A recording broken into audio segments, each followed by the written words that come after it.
Tune in at 9 to noon every Tuesday as PA broadcast live from TCO to talk all things purple. TCO Tuesdays are powered by Sukup Manufacturing. It's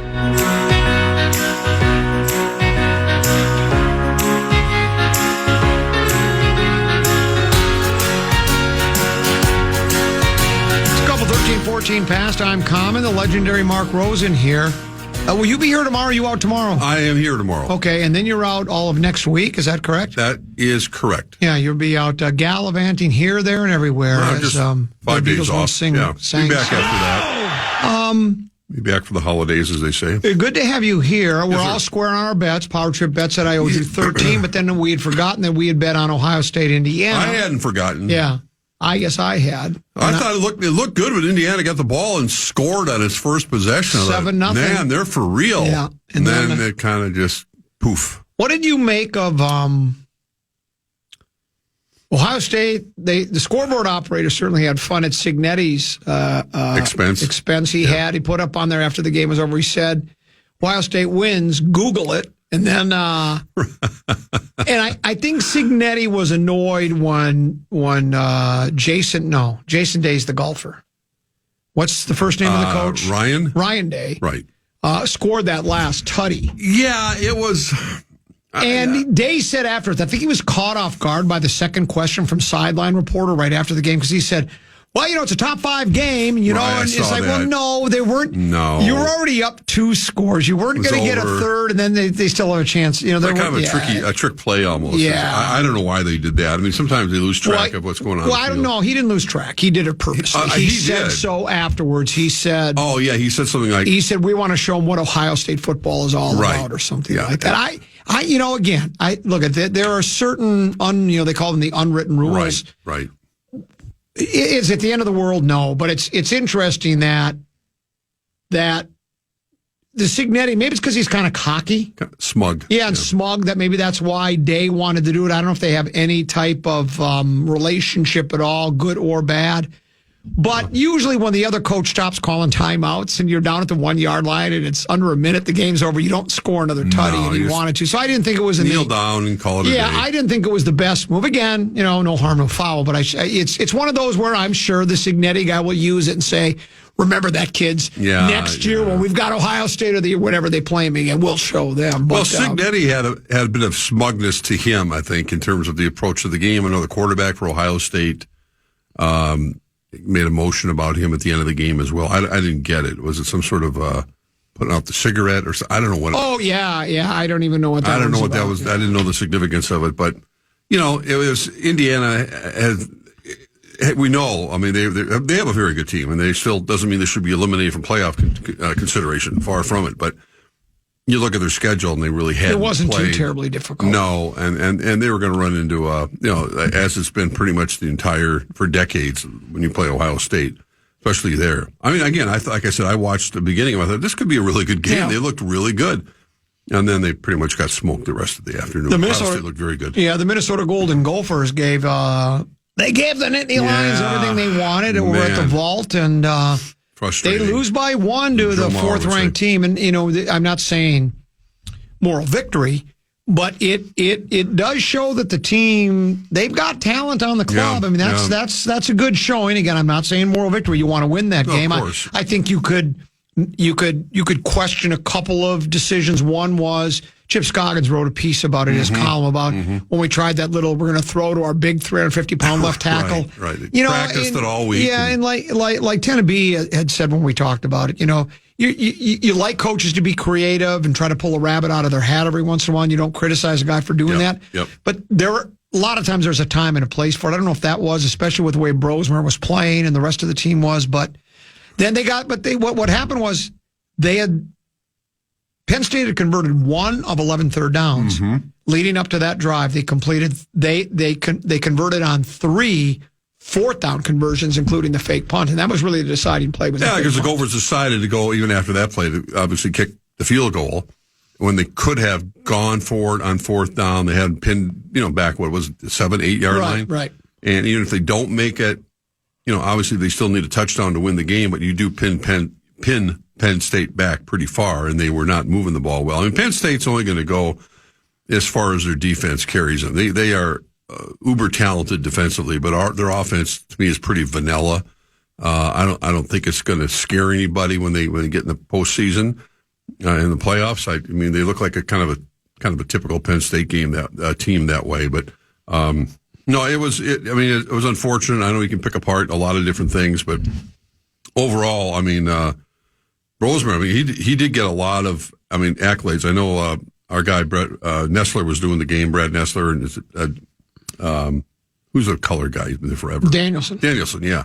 He had high praise for him. I mean, he can sling it. He's got a very quick release, and he's gotten better and better as the season's gone on. Yeah, he's still prone to make a mistake, and unfortunately, he fumbled with one ball. And he threw one interception, too. Yeah, he did, and that's going to happen. But, again, against a Penn State defense that just is unyielding most of the time. So, unfortunate, they did have a chance to knock him off, and they, obviously, as you just mentioned, just couldn't get the job done for I brought this up to 10 to be yesterday, and I think you'll probably agree.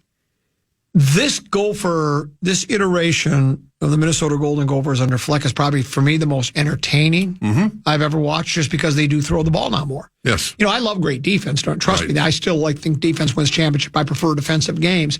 But the Gophers are just run over and over. Yeah, they rarely threw the ball. When they had Tanner Morgan and two soon-to-be NFL wide receivers, they threw it a little bit more, and they were more Bateman and Tyler Johnson. Think about Bateman catching a touchdown pass. They were able to throw the ball. Right. They threw it more then.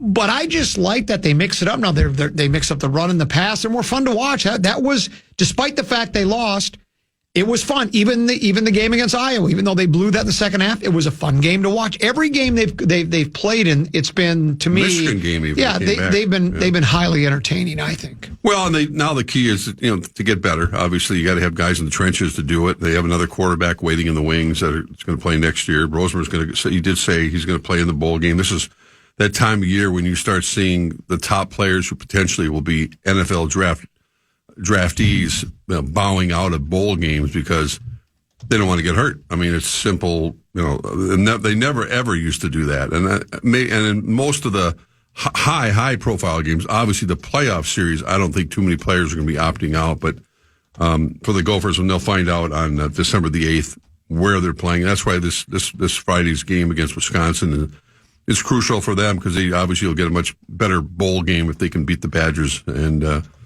get the Axe back in Madison on Friday, on Black Friday this week. Good old Camp Randall. You've been to Camp Randall many times, right? Not many times. I've been there. Yeah, it's right. It's right on campus. It's really quite the atmosphere there. And it is definitely a college atmosphere. It's really pretty nice. Will you be going?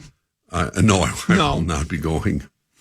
No. I'll be watching, but I won't. I just thought maybe it'd be one of those things. It'd be kind of fun to go down there. You and Karn Karn's in Iowa. She wants to get me. Yeah, she's an Iowa law grad, so she's.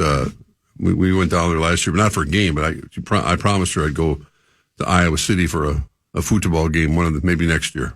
Yeah, that's a good atmosphere down there too. Here's a text message that says, "Didn't realize Common was a millennial Gen Z type. They're the only dolts I hear saying tutty. Your attempts to sound hip are almost as off-putting as your references to the fruit of your loins. You mean that I created my children from my..." Yeah. There's nothing off-putting about that. It's just true. I don't think so and so now he's calling millennials and Gen Zers dolts. What's wrong with you? That's our future of our country. They are. And I was the one that coined the phrase tutty. I started saying it before anybody. I made that up. Everyone else is using it now. And exactly. And here's the other one that's going to catch on. You know what I call field goals? Figgies. Figgies? Just we call them a figgy, so they have to settle for a figgy. Yeah. Figgy's going to be all of a sudden going to be everywhere. It's me and who's the dopey tight end that used to play for the Patriots? Gronk. Gronk and I both have gone with tutty. Yeah. Gronk stole it from me, I think, much like McAfee stole Grom and a couple of other things that he's stolen from the show, from the program. So, it's all good. So, envy and jealousy will get people nowhere. I don't know where. Let's do the second break. The Vikings won. They beat Chicago. They did? The Bears are who we thought we were, and we almost let them off the hook, but we did not. Sure Wild lose last night to the Jets. I was there. And you were there. Yeah. And we'll get your bird's eye view from that. And then, of course, the Bulls back in action tonight to take on Houston. We'll talk about those topics in the next segment, and then Deuce joins us for Spread Swing right here on the Fan. Mark Rosen's appearance on the Comment program is brought to you by your Twin City Honda dealers. KFAN and the Minnesota Vikings will be live from Shields in Eden Prairie next Tuesday for our annual Toys for Tots broadcast presented by Unreal. We'll be collecting donations for Toys for Tots, 5:30 a.m. to 6:30 p.m. We need your help. You'll have the chance to enter to win great Vikings prizes, all while seeing your favorite shows live. First 50 donations each show will receive an Unreal KFAN winter beanie. KFAN.com, keyword toys to get all of the details. I have a way with the women, as you know. Oh, the Dream of the know. Everyday Housewife, the Radio Romeo. Katie writes, Tutty forever. And she has that capitalized. That dude needs to shut up. Katie from Bloomington. She's absolutely right. And I got this one that says, Texter guy's correct. I didn't know you smacked your crotch area with the loins bit till I saw you live at the fair.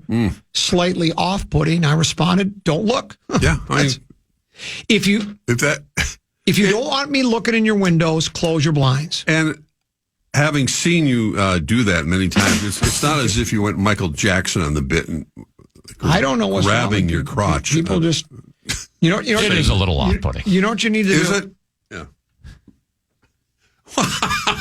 With all the stuff that they have in Dumb and Dumber and all these other things, you're going to say that's off-putting? Oh, please. It's mild. It's G-rated with what's going on in this world today. You've never seen Dumb and Dumber. How would you know? Well, I just know. My guess is they've done those kind of jokes in Dumb and Dumber.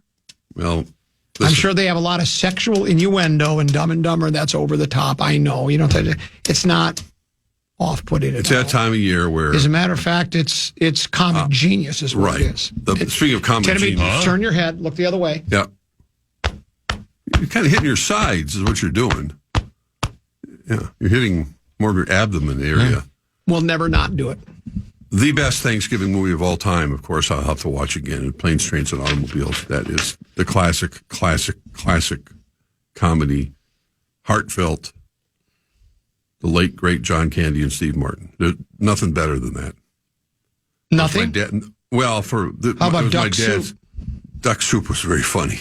I love Marx Brothers movies. But as far as a Thanksgiving tradition, for me, it's always Planes, Trains, and Automobiles. How about Think Big and Be Big? What's that? Laurel and Hardy. Oh, I didn't realize. Was that a full-length feature? Close enough. Yeah, you were at the game last night at the Fuse Box. I think what happened in the game, you tell me you were there, the Wild knew this was another of those teams that they've had trouble with. They've lost 7 in a row, 4 in a row at the Fuse Box.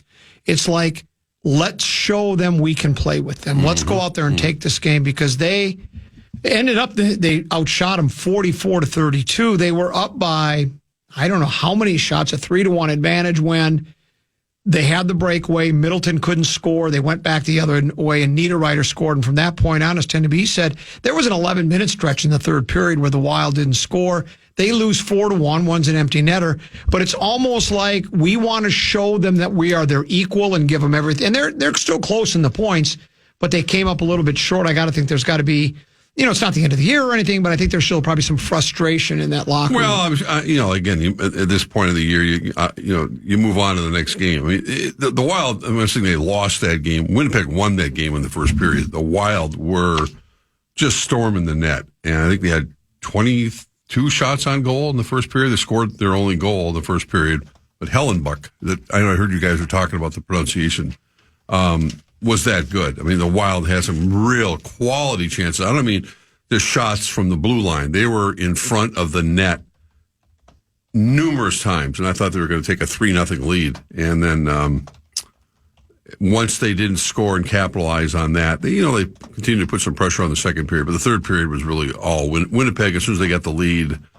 a lot of teams, especially a team as good as Winnipeg, they're just methodical. I mean, they played it to the point where it honestly became kind of tedious to watch. It wasn't real exciting at that point because Winnipeg was just doing everything they needed to do defensively, and they're really good at it. So the first period was kind of their opportunity to storm the net, storm the scoreboard, light the lamp, and whatever you want to say. And when the Wild didn't get that done, it was kind of the proverbial handwriting was on the wall, and our old friend Nino Niederreiter, who I have fond memories of here, like a lot of fans, with the Wild, put one top shelf on a backhand. It was kind of classic Nino, and that kind of put the game away for them. But Bears lose to the Vikings.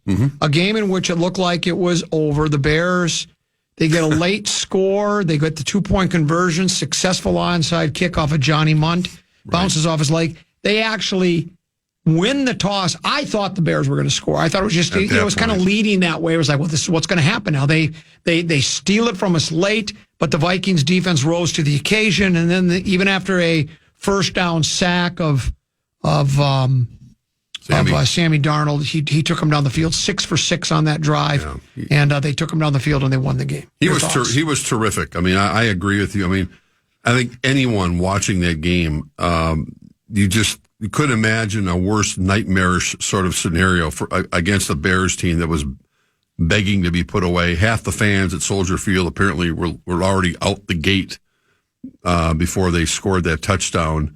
They were down by 11 with like 30 seconds to go. They're thinking, well, I don't want to watch this nonsense. So even if they score, I mean, again, you have to have that onside kick. And unfortunately, Munt lost track of what yard line he was standing on. The ball hadn't traveled far enough, but unfortunately it bounced off his leg. We know what happened. The Bears recovered. And then Caleb Williams just threw a dart over the middle of the field, which was, he still had to get them in field goal range. And, that's when we saw the best of Caleb Williams. He was in the pocket and just rifled one over the middle, and then they got themselves in a situation where Cairo got to kick the field goal. And you're right, I thought the same thing. I thought when the Bears won the toss, it's gonna be.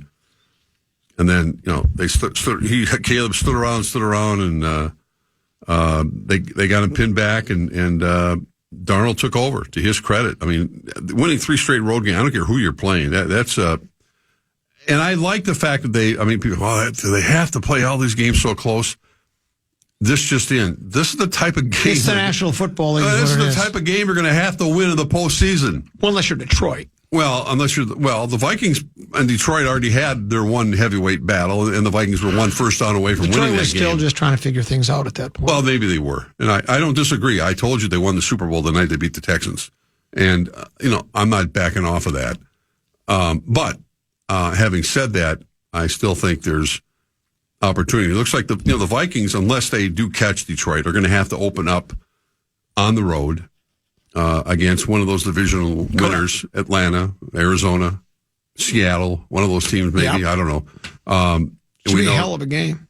Yeah, but what I'm saying is that these games that they're winning and the way they're winning them is good prep, as they say, for what's yet to come. I don't think they're afraid of. I think they have the defense that, as they say, travels well, and I think they'll be, I'm going to say, favored in any of those games, early playoff games. But I think they would be in fine shape to win it. What does Karn say about Danny Dimes coming to Minnesota? Does she have any insight? No comment. What do you think? Do you think the Vikings are going to sign him? No comment. Well, then if they are or not. I think I just gave my answer. So that, and that would suggest they are going to sign him. Because you would say, no, it does. They're going to sign him. You tipped your hand. What is this, Perry Mason? For old school people listening going. He tipped his hand. He knows. And his answer is still somewhat of a non-answer, so he can get out of it. Right. If it's not the right answer. I have no idea. I really don't. I mean, I just like to play the game. I think you do know. The scenario, do you have to Does Karen have to work late tonight? She can be really busy today. She was very busy today.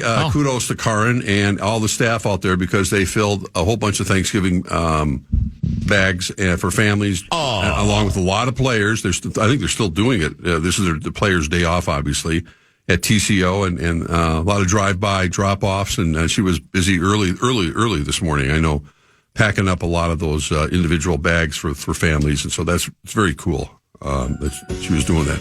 No, I don't know.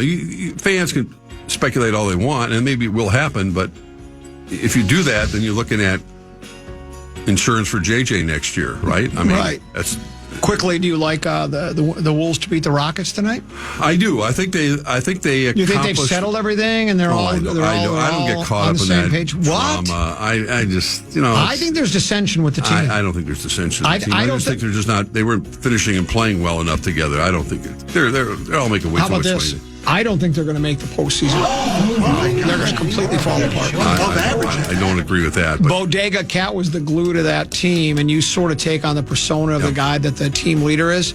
Now it's up to Ant, and he's a little immature to be a team leader. He's still a little immature. I think the team's in deep trouble.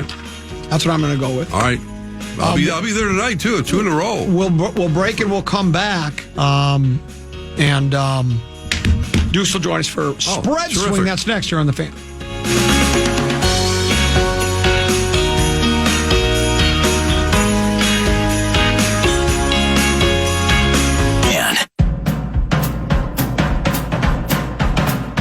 Hey, Rubes, this football season, Bell Bank is giving one KFAN listener each week $1,000 to pay it forward to a charity of their choice. Just head over to KFAN.com. Keyword contest to learn more and enter today. That's KFAN.com. Keyword contest. Couple 13-14 pass, Common Man and Mark Rosen are in the cozy confines of the climate-controlled 651 Carpets Plus studios. Go to 651carpetsplus.com, home of the next day install. Tennessee is in master control, and we're excited and delighted to be joined by my firstborn, Deuce. What was he thinking going to Lincoln? Did Pit Stop Tires get you your tires yet?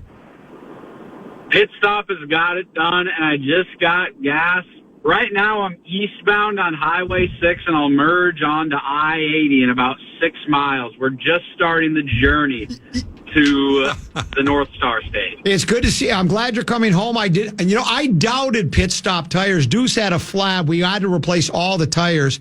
It's not like replacing a steel belted radial on an Impala. When you're doing Jeep tires, the cost goes through the roof. 4 new tires, 1 spare. Deuce is on his way home for Thanksgiving. It's going to be good to have you back, my boy.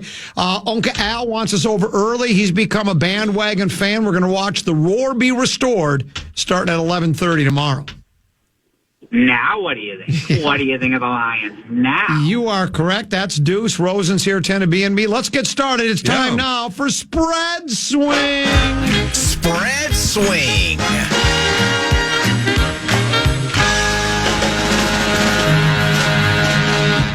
Seems like usually this time of the year, there's like a 200-point difference between last place and first place, and everyone's spread out, and we already determined the winner. This is going to get interesting as we come down the stretch here. We'll begin with, the least interesting of the 4. That would be Deuce. I should say what our scores were going into the week. Yeah. Rosen, you led going into last week with 131.5. Wow. I was in second with 114. Common, you've been surging. You're up to 85 now. Deuce was in dead last at minus 20. How are you minus in spread swing? Let's just say that difference is getting even greater now, Deuce. Oh, boy.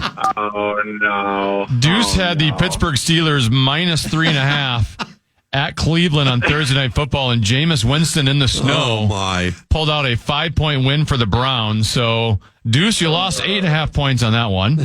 Then you had Arizona +1 against Seattle. Seahawks won that one by 10, so you lost 9 there. Oh, boy. You dropped from minus 20 to minus 37.5. As I mentioned, if you can't be historically good, why not be biblically bad? Yeah, and that's where you're headed, because it's going to, depending on what Rosen did, and I don't remember, you're going to be over 100 points behind first place. What do we got? Common, your Lions have been surging, which means you have been surging. Yes, indeed. You had the Lions minus 7.5 in Indianapolis. They won by 18, so you gained 10.5 there. That's disappointing, though, because this Lions team is now starting to slow down. I'm concerned about only 24 points against the Colts. That's a bad showing. You also had Go Eagles, Eagles. You had them minus 3 against the Rams, and they won by 17 in Los Angeles. Big win. Well, they won by 17. So you got 14 there. So you gained 24.5 points All of a sudden, you were at 109.5. The one after 109, ba-da-da-da, da-da-da-da. In your mirror may be closer than they appear. You are correct, me boy. What do you think of that? Now what do you think? Well, to stave you off, I had to gain some points as well, and I did. I had Tampa Bay minus 5.5 against the Giants. They won by 23. Ooh, nice pick. 30-7, so I gained 17.5 there. Thanks to an onside kick, I somehow got on the positive side of the Bears-Vikings game. I had the Bears plus 3.5. They lost by 3, so I gained a half point there.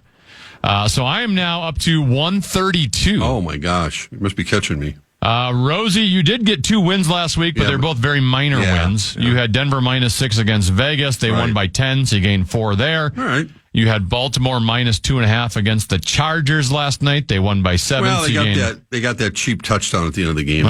That's the way. Hey, that's life in the NFL. So you gained 4.5 there. So all of a sudden, Rosie, you're still in the lead at 140, but wow. I am now at 132. Objects in your mirror may be closer than they appear. Common's at 109.5. Anyone's game. Objects in your mirror may be closer than they appear. And the mirror has broken off a deuce. He's at minus 37 of that. As a matter of fact, not only is the mirror broken, but of those 5 new tires he's got, 2 of them have gone flat already. I always love that one. So it's the same order for now, but this could be changing here quickly. It's going to be Deuce, Common, me, then Rosen. Spread swing.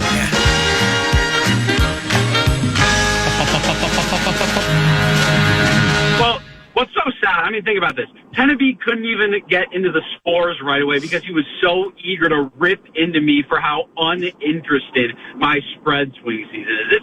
It's sad, really, but I'm going to go back-to-back weeks taking a Thursday night game. I'm going to back the Pack this week. I know that Miami's coming off of a nice win, but beating the New England Patriots, that's like when Dad would throw me into the car, drive me 4.5 hours to Des Moines for a soccer tournament, and my team would get drilled in the first 3 games. So then you go to the consolation bracket and beat up on some mediocre club to feel good about yourself.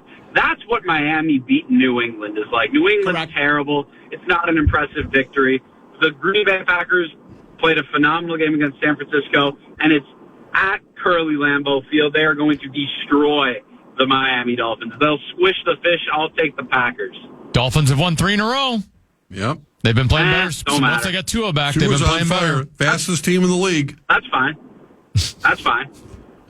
I like how you're cocky. Yeah. He's making a comeback.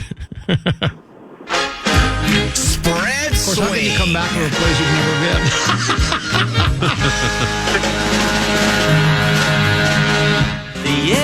I don't know why I keep taking this club.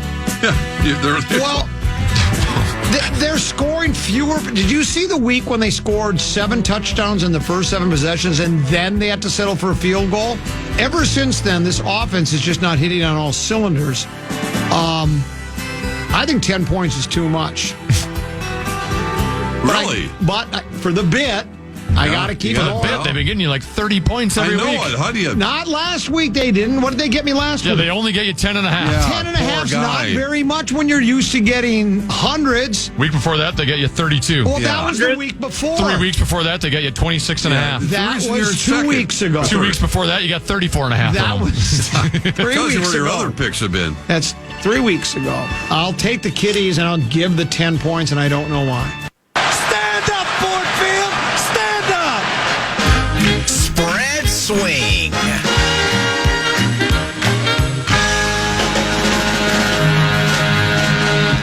Well, as you know, Common, we've talked about this multiple times, and I'm not ready to believe in the Los Angeles Chargers yet. Right. I think until last night, their 7-3 record was mostly built around playing pretty weak competition. Yep. They lost last night against Baltimore. Convincingly, too. It was a bad game for them. All of a sudden, they have a short week. They have to travel across the country to an Atlanta Falcons team that they need a rebound game. After losing a couple in a row, they're coming off a bye week. They're rested. They've been staying at home. I think Kirk Cousins is going to have a big game against that Chargers defense at home. And I'm getting points here. So I'm going to take Atlanta plus 1.5 at home against the Superchargers. Ooh. Spread swing.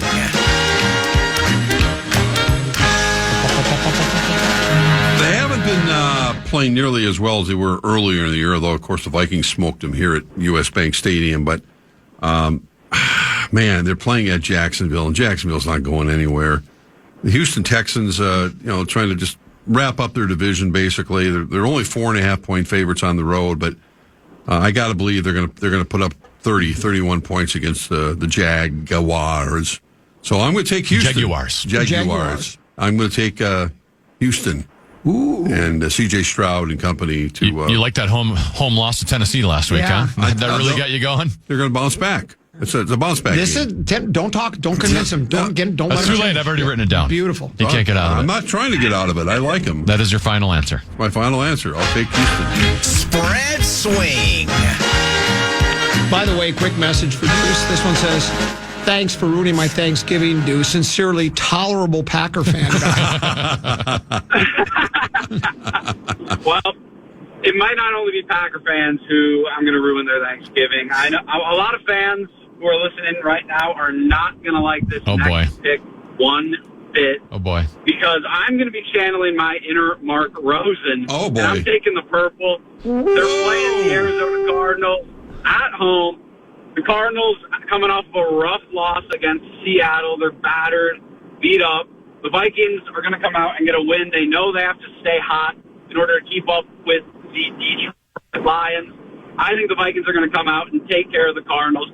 Probably not a destruction crew kind of a game, but they'll win, and they'll get me a solid 7 or 8 points. The Vikings are going to turn around my spread swing woes this weekend. I'll take the purple -3.5. Yeah, I like your pick a lot. I agree. He's down almost 180 points, and he just wants that 7-8 points out of the Vikings. By the way, another quick text message just says, "Common, big Packer fan, and even bigger Grum fan.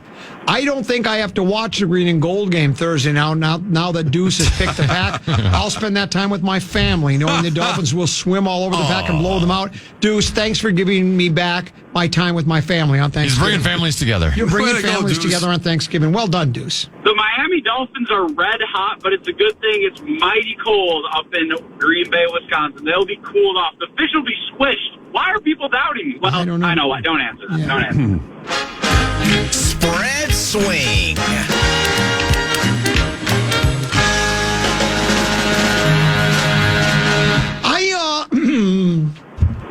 I'm a believer in Bo Nix and this Denver Broncos club. I'm starting to think that there's more to it than just they got lucky once or twice, and they're starting to build something.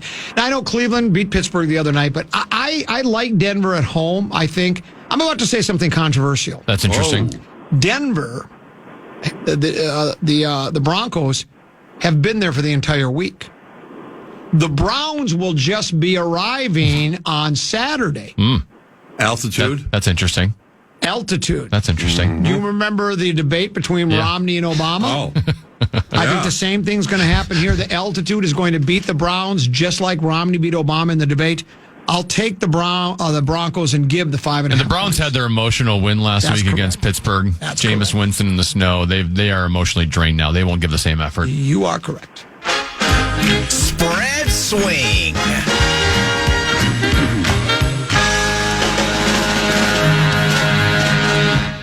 Well, the clown show continues in New York with those New York Jets. There's rumors that the owner, Woody Johnson, might not want Aaron Rodgers back. Rodgers now saying he might not even play football next year.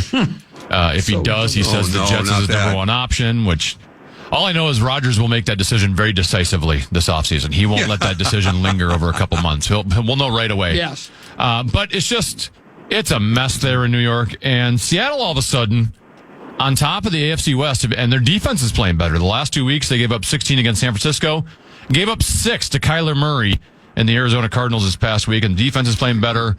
And I don't know why Vegas keeps putting the New York Jets where they are. I'm going to take the Seattle Seahawks -2 at New York. Spread swing.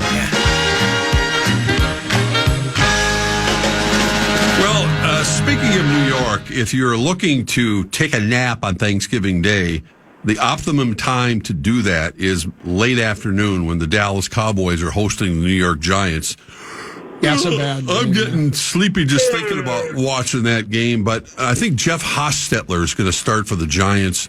What a dysfunctional team. Every time we watch Saquon Barkley take off on another 80-yard run, the Giants general manager is sinking a little slower into his chair because he's about to get fired. Everyone in New York is gone. The players, Malik Neighbor, they all hate everybody in that organization. The Cowboys are hardly anything to cheer about. But on Thanksgiving Day, at home, only 4-point favorites against that miserable Giants team. If they can't beat them convincingly, then, what's the point? Have you seen Dallas at home this year? They haven't biblically won. Bad.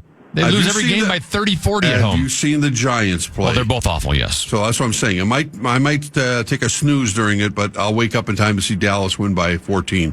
I'll take the Cowboys -4 over the Giants.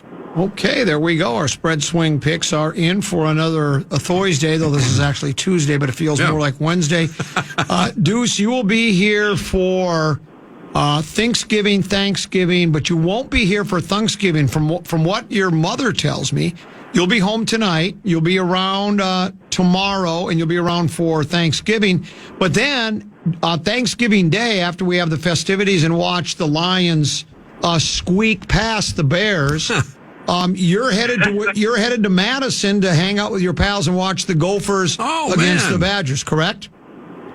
That is correct. I'm over to Madison to watch the Battle of the Axe. I am pumped. If I can go and watch Wisconsin drop 2 straight to Nebraska and Minnesota and miss bowl eligibility, that's delicious. Yeah. And then you're leaving directly from Madison and going back to Lincoln. So after Thanksgiving, I won't see you until Christmas, correct?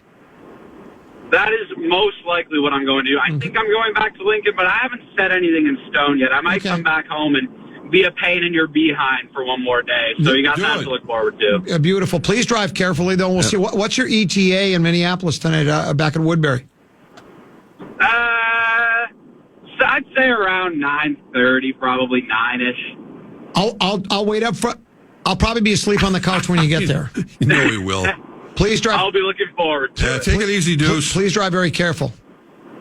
Yeah, will do. Thanks for having me, guys. Love you, Dad.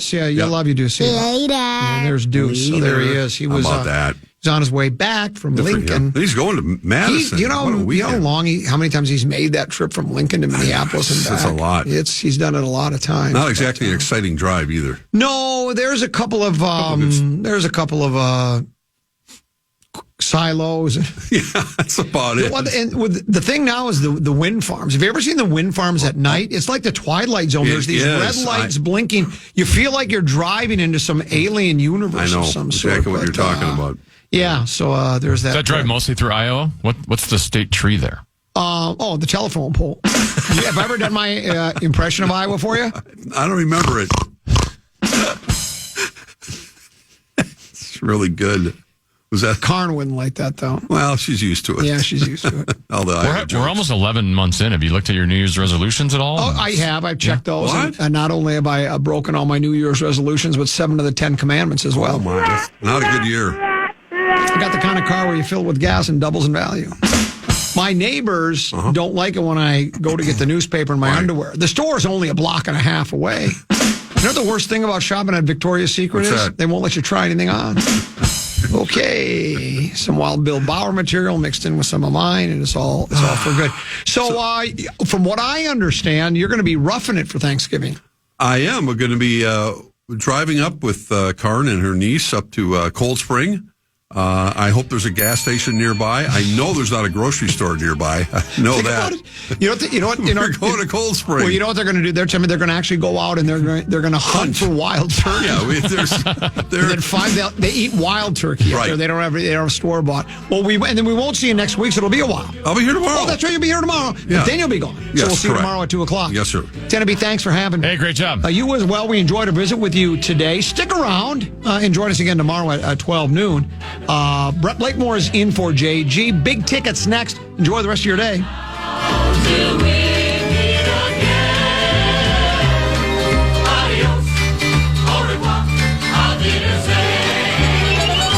Good night. Good morning.